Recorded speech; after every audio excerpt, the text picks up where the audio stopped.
చిన్నప్పుడు ఈవెన్ పుట్టినప్పుడు కూడా మనం ఎక్కువ ఎత్తుకోవడం అలవాటు చేయకూడదు వాళ్ళని. They have to be allowed to stay in the bed and when ever they want care we should be able to get. అప్పటి నుంచి అలవాటు అయితే తప్ప తర్వాత మార్చలేము వాళ్ళని, పేరెంట్స్ని మార్చలేము. అప్పటి నుంచి బేబీకి అలవాటు చేయాలి, పేరెంట్స్ కూడా అలవాటు చేసుకోవాలి.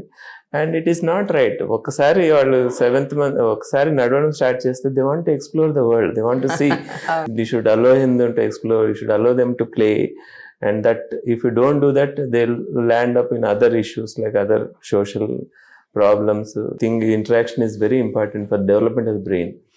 If we 24 గంటలు అన్ని తీసుకొని if they avoid the exposure to environment and other people, but definitely brain development affect అయిపోతుంది. Sometimes if you're very particular, వాళ్ళ స్కూల్ పర్ఫార్మెన్స్ కూడా affect అయిపోతుంది.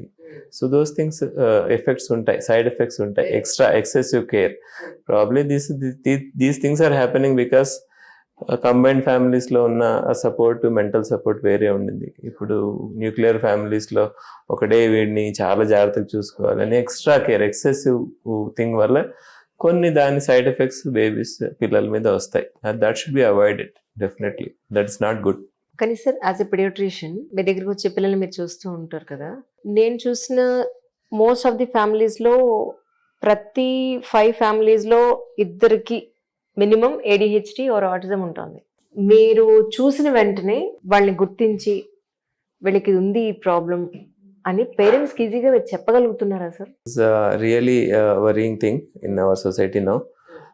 When we started practice like 2 decades back, autism case మనము maybe రేర్గా చూసేవాళ్ళం. సంవత్సరానికి ఒకటి, 6 నెలలకు ఒకటి, 3 నెలలకు ఒకటి చూసేవాళ్ళం. ఇప్పుడు almost daily we are seeing 1 case in autism.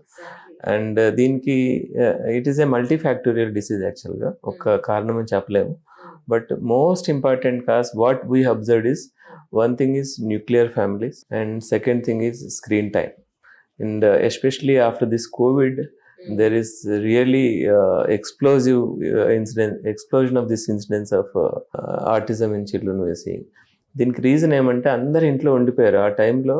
Usually child ఎప్పుడు డెవలప్ అవుతుంది బ్రెయిన్, యూజువల్గా when it get expose to environment develop అవుతుంది.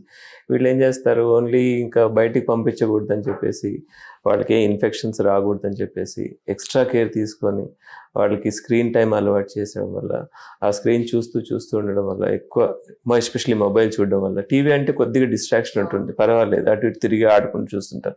స్క్రీన్ అయితే దగ్గర నుంచి పెడతారు. అలానే బ్రెయిన్లో కొన్ని సెంటర్స్ ఉంటాయి, ఆ టైంలో ఆ సెంటర్స్ని స్టిమ్యులేట్ చేస్తేనే వాళ్ళకి ఆ పర్టికులర్ డెవలప్మెంట్ వస్తుంది.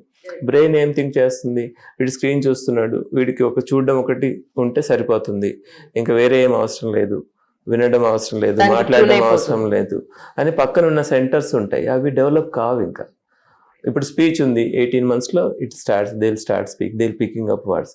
ఆ టైంలో వాళ్ళు if they are not expose to this sort of environment, only వాడు చూస్తుంటే ఇంకా ఫర్దర్గా మరి ఆ సెంటర్స్ని యాక్టివేట్ చేయడము, వాడికి మరి స్పీచ్ తెప్పడము చాలా కష్టపడాల్సి వస్తుంది. న్యాచురల్గా వచ్చేదాన్ని మనము ఆల్టర్ చేసి అనవసరంగా pushing them to A problem which is very difficult again recovery. వాళ్ళకి ఇంకా థెరపీస్ అన్ని చేయించి 2-3 years కష్టపడాలి.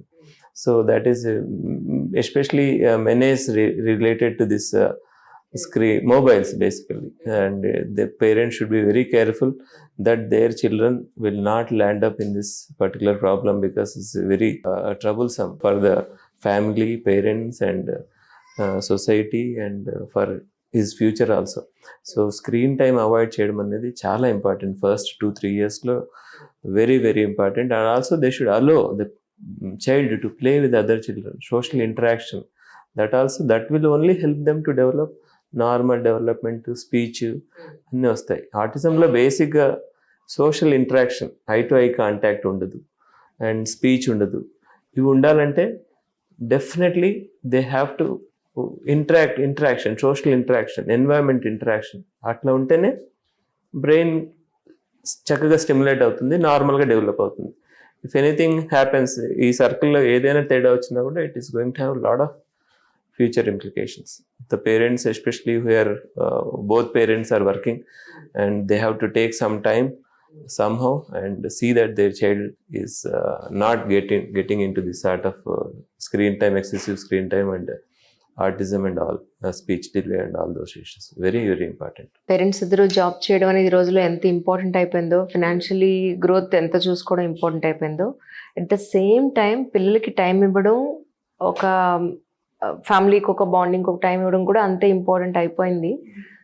ఈ టైంలో I think we need to go back to the roots ఏమో sir. Yeah, combined family, somebody who is there, they have to take the help of their parents, and so that they are not left alone with the ayahs and other things, because వాళ్ళు short cut చూసుకుంటారు. ఆయాస్ అంతా వాళ్ళకు ఉండదు.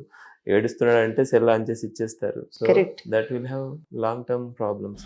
Somehow they have to manage both children and their job.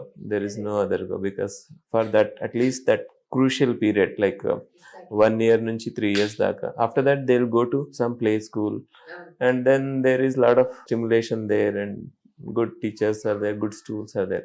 First 1 to 3 years matramu, I think they have to put an extra effort. Their babies are not getting into any sort of trouble.